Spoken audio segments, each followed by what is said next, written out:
ملکہ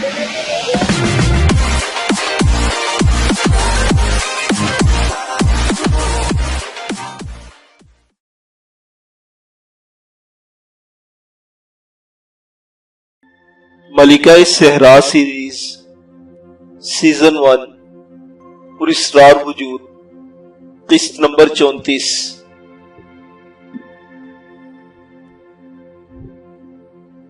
فیروز در حقیقت حواس باختہ ہو گیا تھا۔ یہ کیا ہوا؟ وہ اس وقت دل ہی دل میں سوچ رہا تھا۔ نصیر بیگ نے اسے یہاں کچھ اور کہہ کر بھیجا تھا، لیکن یہاں جو صورتحال پیش آئی تھی اس نے فیروز کا حلیہ درست کر دیا تھا۔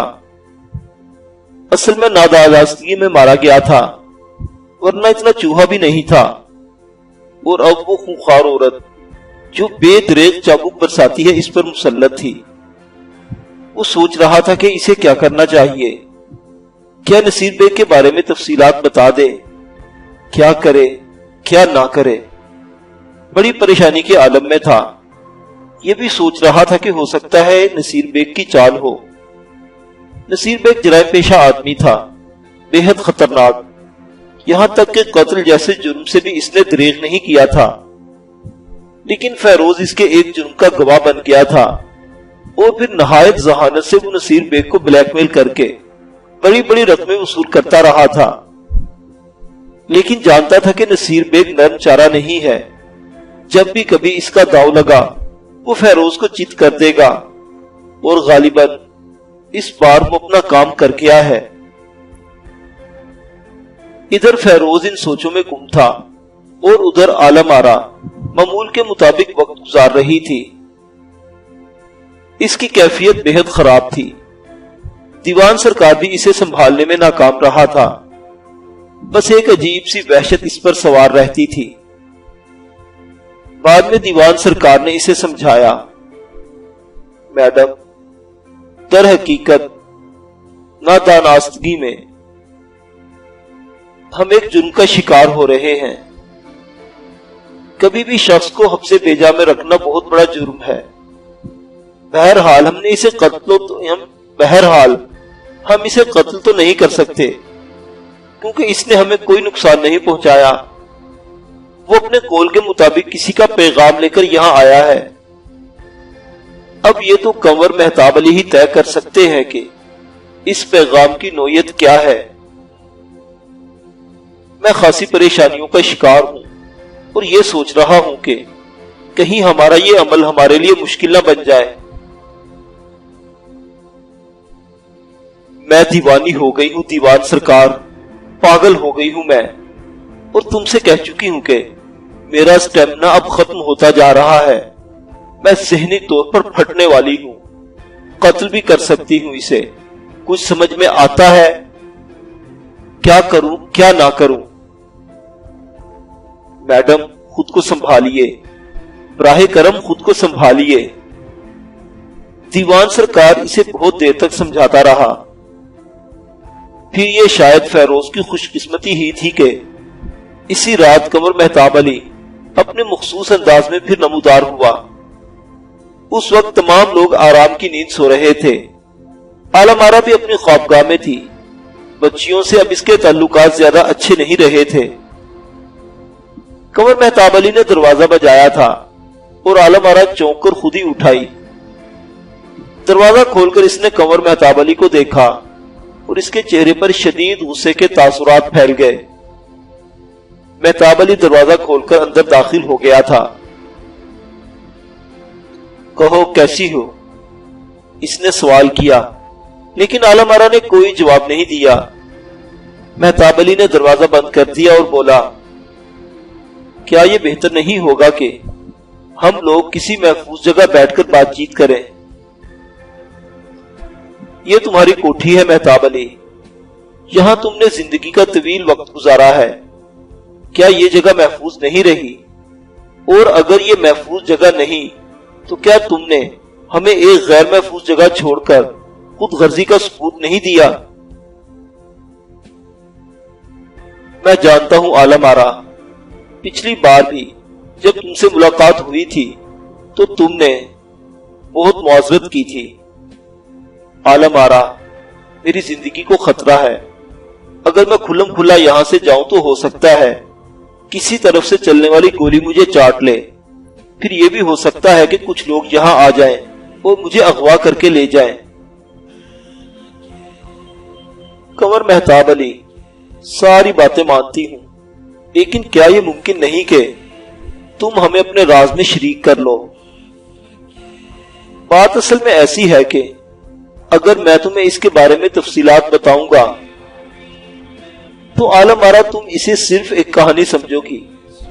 میں تمہاری شخصیت سے واقف ہوں، اچھی طرح واقف ہوں۔ اگر تمہاری فطرت میں مطلون مزاجی نہ ہوتی تو یقین کرو میں تمہیں اپنا رازدار بنا لیتا، لیکن میں جانتا ہوں جو کچھ میں تمہیں سناؤں گا اس کے نتیجے میں صرف تمہارا غصہ برداشت کرنا پڑے گا، مجھے کام کی کوئی بات نہیں ہوگی۔ تو پھر سنو کنور مہتاب علی، خدا کی قسم آخری فیصلہ ہے یہ میرا، بالکل آخری۔ بچیاں اگر میرے ساتھ نہ بھی جانا پسند کریں گی تو نہ صحیح، تمہاری بیٹیاں ہیں اس وقت، اسی لمحہ تم انہیں اپنی تحویل میں لے لو اور مجھے آزادی بخش دو۔ عالم آرا، کیا حماقت کی باتیں کر رہی ہو تم؟ دیکھو، بعد میں کچھ بھی کرتے رہنا، مجھے اس کی پرواہ نہیں ہوگی۔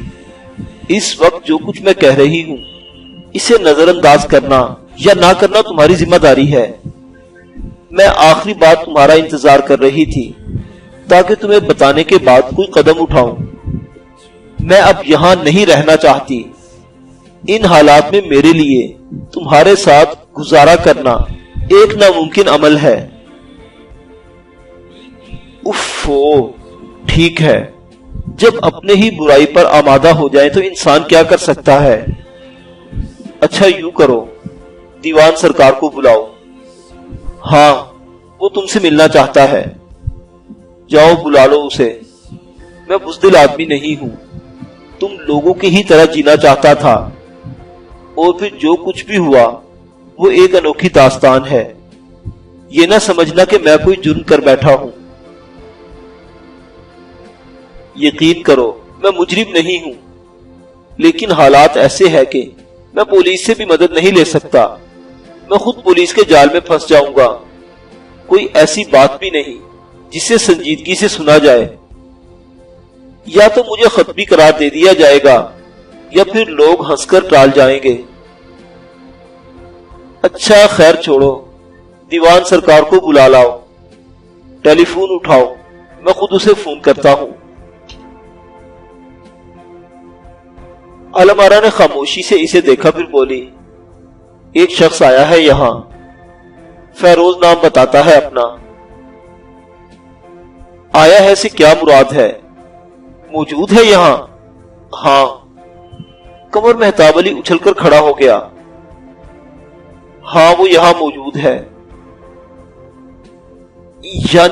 یعنی میری غیر موجودگی میں تم نے کسی کو یہاں مہمان بنا لیا ہے؟ وہ مہمان نہیں ہے، پھر میں نے اسے قیدی بنا لیا ہے۔ کیا؟ ہاں۔ کیا کہہ رہی ہو؟ کچھ سمجھا دو مجھے۔ وہ تہہ خانے میں قید ہے۔ کیوں؟ اس لیے کہ اس نے مجھے یہاں اپنی آمد کی صحیح وجہ نہیں بتائی۔ وہ یہاں آ گیا اور اس نے یہاں آ کر ایسی الٹی سیدھی باتیں کی کہ میں اسے قید کرنے پر مجبور ہو گئی۔ کیا کہہ رہا تھا؟ تم سے ملنا چاہتا تھا۔ کس حوالے سے؟ کسی سائی تھول کے حوالے سے، عالم آرا نے کہا، اور کنور مہتاب علی کے چہرے پر عجیب سی کیفیت پیدا ہو گئی۔ وہ پھٹی پھٹی آنکھوں سے عالم آرا کو دیکھ رہا تھا، پھر اس نے آہستہ سے کہا، سائی تھول؟ ہاں۔ کہاں ہے وہ؟ کہا نا قید خانے میں موجود ہے۔ سائی تھول، سائی تھول، سائی تھول۔ کنور مہتاب علی آہستہ آہستہ دہرانے لگا، جو لگتا تھا جیسے اس کے پیروں کی جان نکل گئی ہو۔ وہ دوبارہ بیٹھ گیا، کچھ دیر سوچتا رہا، پھر اس نے کہا، تم دیوان سرکار کو بلاؤ، تمہیں یقین ہے کہ وہ تہہ خانے میں موجود ہوگا؟ ہاں مجھے یقین ہے۔ تو پھر سنتی کیوں نہیں؟ کتنی بار کہہ چکا ہوں کہ دیوان سرکار کو بلاؤ۔ کنور مہتاب علی کے لہجے میں درستگی پیدا ہو گئی اور عالم آرا فون کی جانب بڑھ گئی۔ اس نے یہیں سے کوٹھی کے ایک نمبر پر رنگ کر کے ریسیور کان سے لگا لیا۔ دیوان سرکار مستعد آدمی تھا، حالانکہ رات اچھی خاصی ہو چکی تھی، لیکن شاید وہ جاگ رہا تھا۔ فوراً اس نے فون ریسیو کیا۔ میں بول رہی ہوں۔ جی میڈم، میرے کمرے میں آ جاؤ۔ خیریت؟ خیریت تمہیں فون پر بتاؤں گی، عالم آرا نے جھلا کر کہا اور ٹیلی فون بند کر دیا۔ پھر وہ ریسیور رکھ کر مہتاب علی کی جانب دیکھنے لگی، جو کسی گہری سوچ میں ڈوبا ہوا تھا۔ چند لمحات خاموش رہنے کے بعد عالم آرا نے کہا، سائد ہول کون ہے اور اس کا نام سن کر تمہارے چہرے پر مرتنی کیوں چھا گئی ہے؟ کنور مہتاب علی کے انداز میں کشمکش نظر آ رہی تھی۔ اس نے عالم آرا کو فوراً ہی کوئی جواب نہیں دیا۔ عالم آرا اسے غور سے دیکھ رہی تھی۔ پھر باہر سے دیوان سرکار کی آواز سنائی دی، میں حاضر ہو سکتا ہوں؟ اجازت ملنے پر وہ اندر آ گیا۔ پھر کنور مہتاب علی کو دیکھ کر وہ سکتے میں رہ گیا تھا۔ مہتاب علی نے خود اسے مخاطب کیا، کیا حال ہے دیوان سرکار؟